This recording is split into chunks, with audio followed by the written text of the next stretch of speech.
আওয়ামী লীগের মহাসচিব ওবায়দুল কাদের বলেছেন উনি 5 ঘন্টা নাকি বাথরুমে ছিলেন। শুনছেন না আপনারা?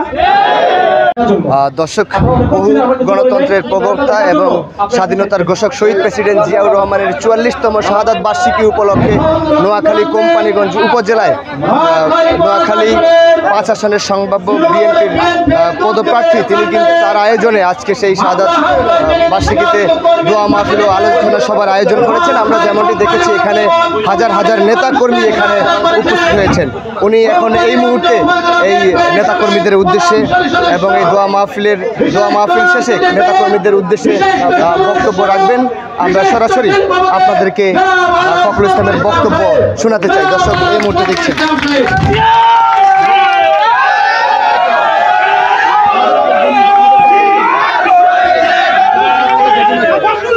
গত 2 বছর আগে সেই ইফতার পার্টির সাইজ দেখে, সমাবেশ দেখে এখানকার গডফাদার কাদের মির্জার মাথা খারাপ হয়ে যায়। এরপর থেকে কোম্পানিগঞ্জে যত ঘটনা ঘটছে প্রত্যেক ঘটনায় আমাকে 1 নম্বর আসামি করতো, আপনি নিশ্চয় জানেন। কিন্তু এমন অনেক লোক আছে যারা এই গত 17 বছরে একটা মামলার আসামি হয়নি, কোর্ট কাছারি যায়নি। আওয়ামী লীগের সাথে, ওবায়দুল কাদেরের সাথে এবং মির্জা কাদের সাথে আপোষ রফা করে চলার চেষ্টা করেছে, টিকার চেষ্টা করেছে। তারা আজকে বড় বড় কথা বলছে এবং তারাই আবার এতদিন মির্জা কাদেরের সাথে সহযোগী ছিল এবং তারা আবার 5 তারিখের পরে তারা আবার এখন নেতৃত্ব রক্ষার চেষ্টা করছে এবং তারা মির্জা কাদের যে কাজ করেছে, লুটপাট করেছে, এই কাজগুলো এখন আমাদের দলের নামে কেউ করার চেষ্টা করছে।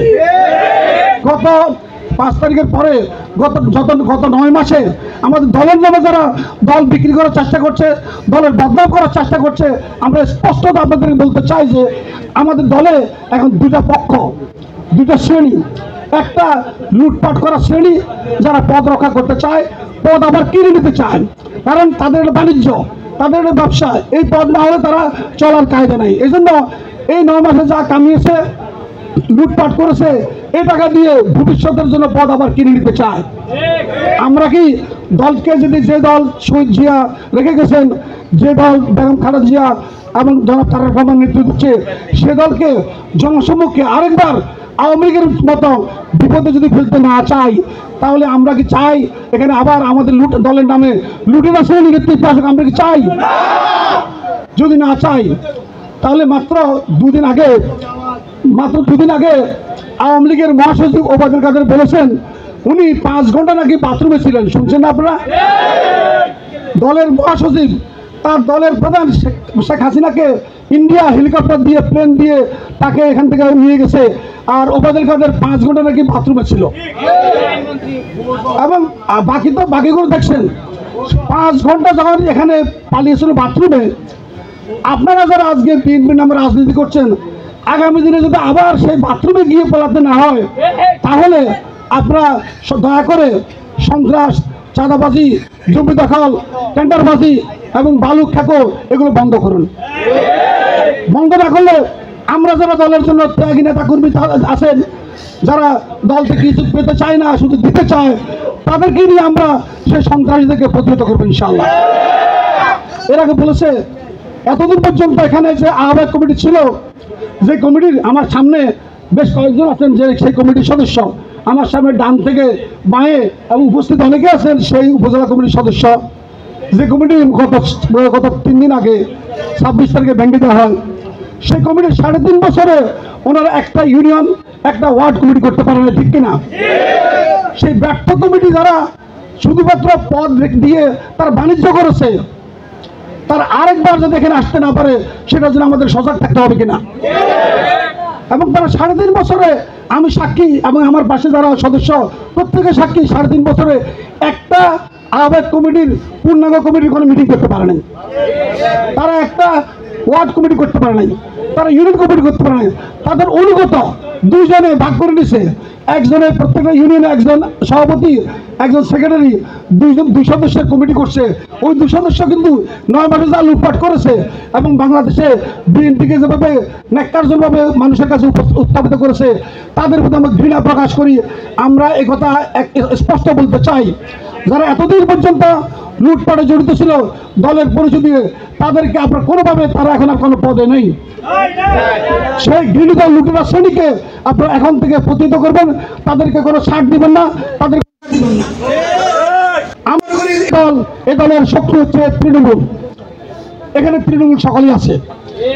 আমরা কোনো লুটেরা শ্রেণী চাই না, যে লুটেরা শ্রেণী আসে নাই আমাদের কোনো আফসোসও নাই, তারা আলাদা হয়ে যায়।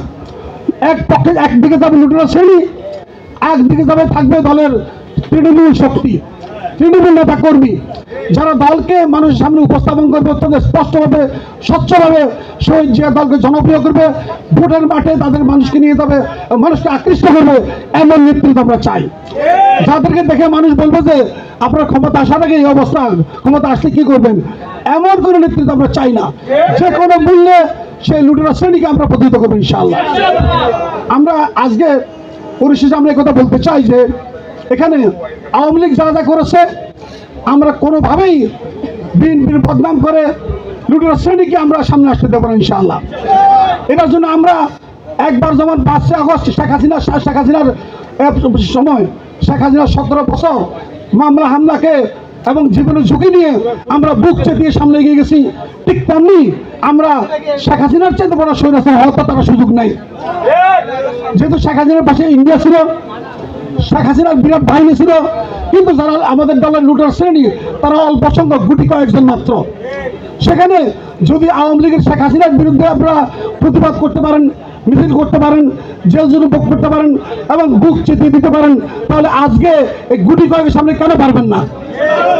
আমি মনে করি আপনারা প্রত্যেকটা জায়গায়, ওয়ার্ডে, ইউনিয়নে, উপজেলায় কোনো জায়গায় তাদেরকে যারা টাকা দিয়ে কিনতে চায়, লুটপাটের টাকা দিয়ে পথ কিনতে চায়, লুটপাটের টাকা দিয়ে কিন্তু আলাদা সিন্ডিকেট করতে চায়, তাদেরকে আমাদের নেতাকর্মী তৃণমূলের তারা কেউ সহযোগিতা করবেন না ইনশাআল্লাহ। আমরা এই আশাবাদ রাখতে পারি কিনা? আমি আপনাদের কাছে এই বিশ্বাসটা রাখতে পারি কিনা যে আপনারা কোনোভাবেই তাদের ঘরে যাবেন না।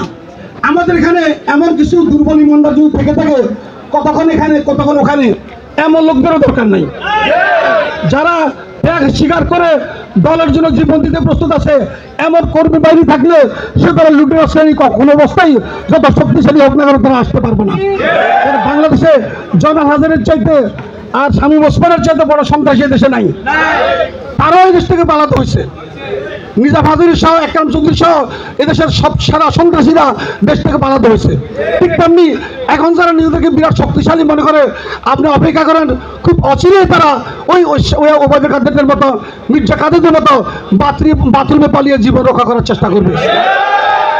পরিশেষে খুবই ধৈর্য ধরেন, দলকে সংগঠিত করেন, এলাকা এলাকায়, গ্রামে গ্রামে, আপনার প্রতিটা ওয়ার্ড লেভেলে দলকে সংগঠিত করেন, আগামী নির্বাচনের জন্য প্রস্তুতি গ্রহণ করুন।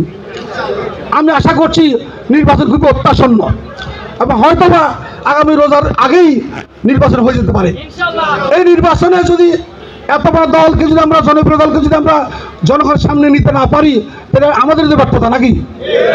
অতএব যেটা চাঁদাবাজের গডফাদার, সে যেই হোক না কেন, আমরা কোনোভাবেই তাকে তোয়াক্কা করব না, ঠিক আছে?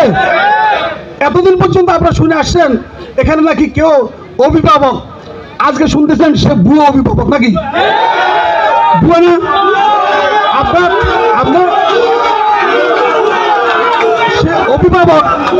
সে অভিভাবক নাম শুনলে এবং যারা সে অভিভাবকের সাথে থাকে তাদেরকেও আপনারা ভুয়ো বলতে পারবেন? দেখলে বলবেন ভুয়া, যতবার দেখবেন ততবারই ভুয়া, কারণ এই ভুয়ারা বুঝে দেখাতে পারবে না। যদি তারেক রহমান সেদিন স্কাইপিতে সেখানে 10 জন জাতীয় নেতা, বিভাগীয় নেতা এবং নোয়াখালী জেলার মানে প্রথম 5 জনের সামনে, মোট 10 জনের সামনে স্পষ্ট বলছেন এখানে কোনো অভিভাবক নাই, যারা অভিভাবক পরিচয় দিচ্ছে সে হলো ভুয়া। আমরা ভুয়া অভিভাবকের পিছনে কাউকে দেখতে চাই না। এখানে এই গত 9 মাসে যত চুরি, ডাকাতি, মানুষের পুকুর দখল, মাছের ঘের দখল এবং চাঁদাবাজি হয়েছে, সমস্ত চাঁদাবাজির ভাগ তিনি পেয়েছেন। এবং আমি আরো স্পষ্ট করতে চাই, এখানে যত বালুখেকো আছে চাঁদাবাজ, তাদের বিরুদ্ধে যখন নিউজ হয় তাকে উনি প্রশ্রয় দেন, আশ্রয় দেন এবং তাকে যদি বসে করতে না পারে উনি বসে তদবির করেন। হ্যাঁ, এবং চাঁদাবাজির ভাগটা ওনার কাছে চায় এবং না হলে উনি চাঁদাবাজের পক্ষ কেন নেন? এখানে যখন চাঁদাবাজ থাকে, পত্রিকা যখন আসে অমুক চাঁদাবাজ, তিনি উনি তার পক্ষ নেন। এখানে কমিশন বাণিজ্য করে কে? উনি তার পক্ষ করেন।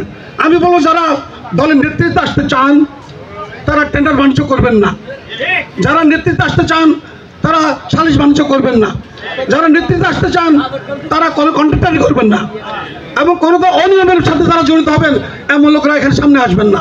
এবং দলে আমাদের সাথে যারা আছেন তারাও ভবিষ্যতে দল ক্ষমতা আসলে আপনারা জনপ্রতিনিধি হবেন, জনগণের সেবক হবেন, আপনারা দেশের দলের নেতা হবেন, কিন্তু টেন্ডারবাজ হবেন না, চাঁদাবাজ হবেন না। আমার সাথে যারা আছেন কোনো চাঁদাবাজকে আমি আশ্রয় দিতে চাই না, প্রশ্রয় দিতে চাই না।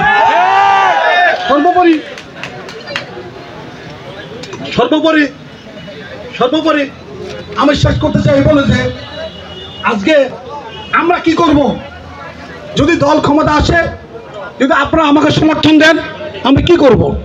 প্রথম হচ্ছে এখানে প্রায় 3.5 লক্ষ ভোটার এবং প্রায় 6 লক্ষ মানুষ এই কোম্পানির কবিরাটের মানুষ। এটার বড় অংশ হলো তারুণ্য, যাদের বয়স 35-এর নিচে, যারা গত 18 বছর ভোট দিতে পারে নাই। নতুন তারুণ্য ভোটারদেরকে আমরা যে আকৃষ্ট করতে চাই, তাদের বেকার লোকদের চাকরির ব্যবস্থা করার আমরা উদ্যোগ নেব। যারা এখানে শিক্ষিত বেকার এবং যারা গ্রামের সাধারণ মানুষ, তৃণমূলের মানুষ যারা বেকার, তাদেরকে কারিগরি প্রশিক্ষণের মাধ্যমে যারা বিদেশ যাবে কারিগরি প্রশিক্ষণ নিয়ে যাবে, তারা লেবার হিসাবে যাবে না, এখান থেকে কারিগরি প্রশিক্ষণ নিয়ে যাবে। সেজন্য এখানে প্রতিটা এলাকায় যে পরিমাণ হাই স্কুল আছে, প্রত্যেক জায়গায় স্কুলগুলোতে সেখানে স্কুল এবং মাদ্রাসাতে সেখানে কারিগরি বিভাগ চালুর মাধ্যমে আমার এলাকার সমস্ত শিক্ষিত এবং উচ্চ শিক্ষিত ছাত্র যুবকদেরকে কারিগরি শিক্ষা দিয়ে তাদেরকে হয় বিদেশে অথবা দেশে তাদের যোগ্য কর্মী হিসেবে তৈরি করব। এবং সেখানে সমস্ত শিক্ষা প্রতিষ্ঠানগুলোতে চাকরির ক্ষেত্রে ঘুষের বিনিময় করে চাকরি হবে না, যোগ্যতার ভিত্তিতে চাকরি হবে। সেটা স্কুল, কলেজ, মাদ্রাসা এবং সরকারি যত চাকরির সুবিধাগুলো আছে সমস্ত সুবিধাগুলোতে। এরপরে যখন সরকারি যেগুলো বয়স্ক ভাতা, বৃদ্ধ ভাতা, মহিলা ভাতা, এগুলোকে স্বজন প্রীতি বন্ধ করে দিয়ে সঠিক যোগ্য লোকেরা পাবে, এটা নিশ্চিত করবো ইনশাআল্লাহ। সবচেয়ে বড় কথা হচ্ছে আপনারা জানেন যে আমরা আমাদের কোম্পানিগঞ্জের এবং কবিরাটের চতুর্পাশে চর হাজারি, চর পার্বতী, মুসাপুর, রামপুর, চর ফকিরা, চর এলাহি এবং ধানশালিক সহ অনেকগুলো ইউনিয়ন আজকে নদী ভাঙ্গনের মুখে। আমরা চোর বাটপাটদেরকে সরিয়ে দিয়ে এখানে সঠিক নেতৃত্বের মাধ্যমে, এখানে নদী শাসনের মাধ্যমে, বাঁধ তৈরির মাধ্যমে, ব্রিজ তৈরির মাধ্যমে এই কোম্পানিগঞ্জকে ভাঙ্গনরত মানুষকে, নদী ভাঙ্গনের মুখে মানুষকে উদ্ধারের জন্য উদ্যোগ নেব। আমাদেরকে সবচেয়ে প্রায়োরিটি হচ্ছে নদী ভাঙ্গনের মুখে যারা আছে তাদেরকে তাদের পাশে দাঁড়ানো, তাদের জন্য আশ্রয়ের ব্যবস্থা করা আপাতত, এবং তাদের ভাঙ্গনকে ঠেকানোর জন্য উদ্যোগ গ্রহণ করা, এটা হচ্ছে আমাদের কাজ। এই কাজগুলো আমরা করতে চাই এবং কোম্পানিগঞ্জ কবিরহাটে শান্তির জনপদ করতে চাই। যদি আপনারা যদি আমাদের সমর্থন দেন, তাহলে আমরা যদি দলের কাছে, দলের প্রধানের কাছে স্পষ্ট বার্তা দিতে পারি, এখানে আমাদের অবস্থান হচ্ছে আমরা চাঁদাবাদের বিরুদ্ধে, শান্তির পক্ষে, ন্যায়ের পক্ষে, সত্যের পক্ষে, তাহলে আমরা এটা যদি প্রমাণ করতে পারি, দলের প্রধান এবং দলের নেতৃত্ব নিশ্চয়ই আমাদেরকে সমর্থন দিবে, আমাদের মনোনয়ন দিবে, এই বিশ্বাস আমরা রাখতে পারি নাকি? যাতে চাঁদাবাজ না যাতে এখানে মনোনয়নের দৌড়ে থাকতে না পারে, সেটা আমরা স্পষ্ট করবো। আমাদের